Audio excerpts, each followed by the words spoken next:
¿Qué pasó, way? It's your homeboy Quetzalcoatl. Welcome back to the Fuck Your Life Boxing Show. Now, I know I haven't dropped a video in a couple of weeks, but I've been mad busy doing some other shit. I was hanging out with the homie Jesus. We was getting blazed up out there in heaven. That shit was cool, man. We was making it rain on bitches. We was tearing up some fine-ass angels. But then his pop started tripping on us. And I was like, this fool. So I had to get up out of there, man. I came back and I was like, fuck it, let me drop a video on you bitches. On today's episode of the Fuck Your Life Boxing Show, we're going to talk about the upcoming fight between Danny Swift Garcia and Lucas La Máquina Matthysse. I'm going to talk about both fighters. I'm going to give you their strengths and attributes. And I'm going to tell you how I see this shit going down. And man, I'm hyped up for this fight. I'm looking forward to this fight just as much as I am for the Canelo versus Mayweather fight, which is the main event. I did not think that this fight would be made as soon as it was, so much props to both fighters for getting this fight made. And I feel that this fight will definitely boost the sales of the Canelo versus Mayweather pay-per-view card. This fight will prove once and for all who is the top dog at 140 pounds. We'll start off with Danny Garcia. Danny Garcia is 25 years old. He stands at 5 foot 8.5 inches. He has a 68.5 inch reach, and he holds a record of 26 victories with no losses, and 16 of those victories coming by way of KO. He's coming off of an impressive clear-cut decision over Zab Judah, and his biggest victories to date are versus the legendary fighter Erik Morales. Again, as I mentioned, a victory over Zab Super Judah, and another victory where he won the consensus 140-pound title versus Amir King Kong. King Kong? Motherfucking King Kong. Damn, I'm tripping this shit. I've been smoking too much with Jesus, man. Now, on paper, those 3 victories look very great for his resume. But there's more than meets the eye to those fights. Now, with the Amir Khan fight, Danny Garcia definitely deserves full credit for that victory right there. Amir Khan was in his physical prime, and Danny Garcia worked his motherfucking ass. Hit him with that devastating left hook. Amir Khan was fucking drunk. Danny Garcia went ahead and finished the job. Much props to him. Great victory. Now, the fight that he just had over Zab Judah, if you go back and watch my prediction video on that fight, I let you know that Zab Judah was a faded fighter. This was not the same Zab Judah that Zab Judah was when he was in his prime. Had Zab Judah been in his prime, that probably would have been a different fight. So you can't really give full credit to Danny Garcia. At least not the type of credit as saying, oh yeah, he whooped Zab Judah's ass like that. I mean, he beat him, but like I said, Zab Judah was a faded fighter. And with the victories over Erik Morales, both victories were very impressive. He knocked Erik Morales the fuck out in the second fight. Had him doing like some dancer shit before he went down. But I mean, let's keep it real. That was not the same legendary fighter that Erik Morales was. That was a fucking old grandpa status Erik Morales. Just a faded former shell of what he once was. Erik Morales' best days were at 130 pounds. After he got knocked the fuck out twice by Manny Pacquiao, Erik Morales was not the same fighter. Now, he had a fight with Maidana that was a very impressive fight, even though he lost. But that fight right there, to me, that was like whatever made Erik Morales a great fighter, whatever he had left in the tank, he exhausted that in that fight. And that probably should have been the time that he should have retired. I think he should have retired after the Pacquiao fights, but coming back and having that type of performance, even though he lost, that was a perfect way to retire. Then he went ahead and fought Pablo Cesar Cano in a tough fight. Pablo Cesar Cano got cut early in that fight, and Cano was having a lot of success early in that fight. Had Cano not gotten cut, that probably would have ended up far different than the way it did. And Morales ended up coming out with the victory, and he won a title in another division. Again, another perfect opportunity for you to retire on a high note. But Erik Morales, he hard-headed when it comes to this shit sometimes. He kept on wanting to fight. He got his motherfucking ass whooped. Now, I give props to Garcia for knocking him out, but you can't look at it like, oh, he beat Eric Morales like when he was in his prime, because that's just not the case. You know, I give him props, but, you know, like I said, to a certain extent. With the Amir Khan, definitely deserves that. Danny Garcia, his biggest strengths are his counterpunching and his left hook. That left hook is fucking nasty. It's dangerous. Busta Rhymes type dangerous. Danny Garcia, he has a really good chin, and you saw that chin has been tested in both the Amir Khan fight and in the Zab Judah fight.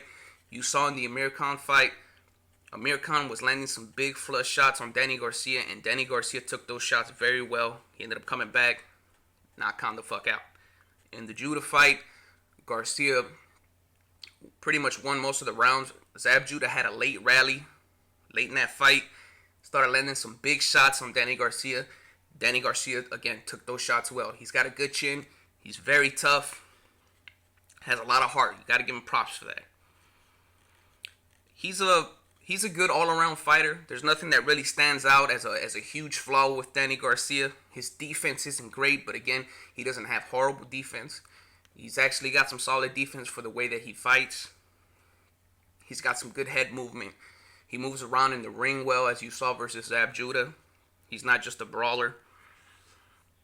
And, he's got a lot of confidence. He's undefeated. He's a young fighter. He's physically and mentally, he's probably at an all-time high for his career right now. And the things that make him great, or the things that stand out about him, again, it's his counter-punching and his left hook. But both of those things come in, or he's effective when he's fighting on the inside.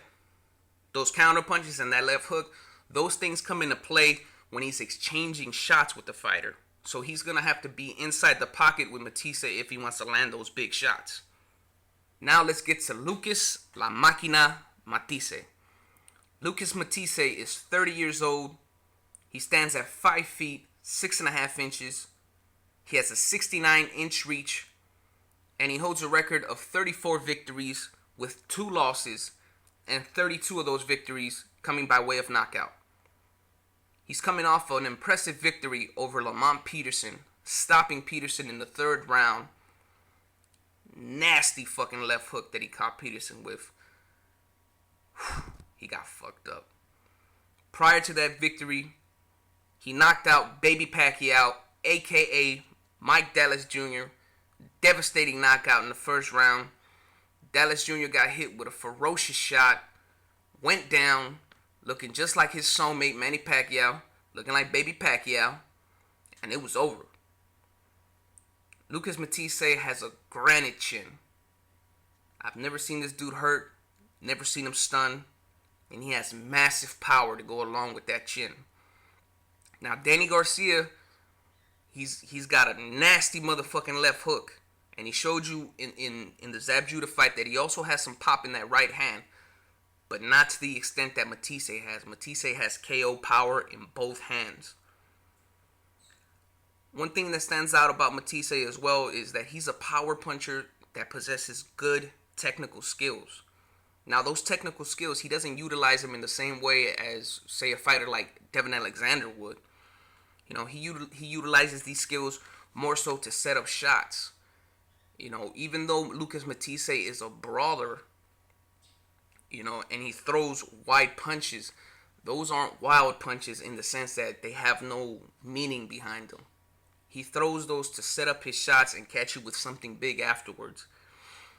And for being a brawler, Lucas Matthysse has very solid defense. You would think he would get hit a lot more than he does.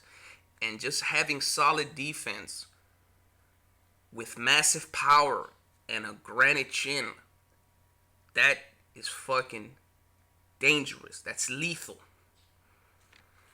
And I've told you, since the second video that I ever made for the Fuck Your Life boxing show, which was the second video, I believe, which was the Ortiz versus Josecito Lopez. In that undercard, I believe Matthysse fought Humberto Soto. knocked him the fuck out. I told you that Lucas Matthysse is the motherfucking truth at 140 pounds. I told you then, and I'm telling you now. I got him over anybody at 140 pounds. Anybody. Now, he does have 2 losses on his record. But again, there's more than meets the eye with those 2 losses. Those 2 losses came to Zab Judah and to Devin Alexander. Both fights, I feel that Lucas Matthysse should have got the victory. I feel that he did more than enough to get the victory in both fights. But it is what it is. I mean, officially on paper, Zab Judah and Devin Alexander are going to go down in history as getting those victories. But officially, it sometimes doesn't really mean shit sometimes. As you saw with the Pernell Whitaker versus Julio Cesar Chavez decision, we all know that Julio Cesar Chavez lost that fight. But officially, I mean, you saw what happened. And officially, Bradley beat Pacquiao. And we know for goddamn sure that shit didn't happen.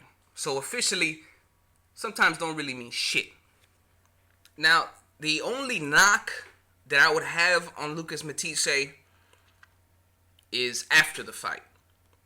After the fight, when he gets a big victory, he gets real emotional. He loves crying. Now, I can understand that to a certain extent. I can't imagine how it feels to win a world title. Shit, I probably would shed a motherfucking tear too. It's an overwhelming experience. You worked hard for it, and the things that you desired, that dream that you had, winning the title came true. Hey, it's okay to cry, but damn, every time you win a fight, you gotta cry. I tell you what, Matthysse, if you beat Danny Garcia in this next fight, I believe that Ishe Smith is on the undercard as well. Ishe Smith, you can, after you win, you can go ahead and get emotional, have Ishe Smith come to the ring. Ishe Smith is another crying motherfucker. Both of y'all can be crying and shit, holding hands. Motherfucking Orlando Cruz, that gay motherfucker, he'll be in the crowd looking at both of y'all and shit. He'll be right there clapping for y'all. Motherfucker be like, Hercules, Hercules. And y'all can just make it into a motherfucking crying fest. I'm pretty sure you already know what my prediction is going to be. I got Lucas Matthysse waxing Garcia's ass. Lucas Matthysse is going to Fleece Johnson that ass. And if you don't know who Fleece Johnson is, look him up. I'll put a link in the video description to Fleece Johnson. When I first saw that, I was busting up like a motherfucker. He gonna take that ass, man. That's what happened to Lamont Peterson. He went ahead and Fleece Johnson his ass too. And again, don't get me wrong. Danny Garcia is a very good fighter. I would have Danny Garcia over a lot of guys at 140 pounds. Brandon Rios and Mike Alvarado have recently gone up in weight and are going to fight in a higher weight division for their next fights. I would have, had they stayed at 140 pounds, I would have had Danny Garcia over both of them. But Lucas Matthysse is just a different kind of animal. Lucas Matthysse is going to whoop his ass over 12 rounds. Oh, he going to knock him the fuck out. Angel Garcia, Danny Garcia's dad, he better bring a blanket to the fight because he might have to tuck in his son. He going to be like, ahí te va, a la mimis, mijo. Everybody go night-night. And anything can happen in boxing. Anything can happen. Danny Garcia can end up pulling the victory and knocking Matthysse the fuck out. But just in my opinion, I don't see this as a 50-50 fight. I don't. I think Lucas Matthysse is going to dominate him.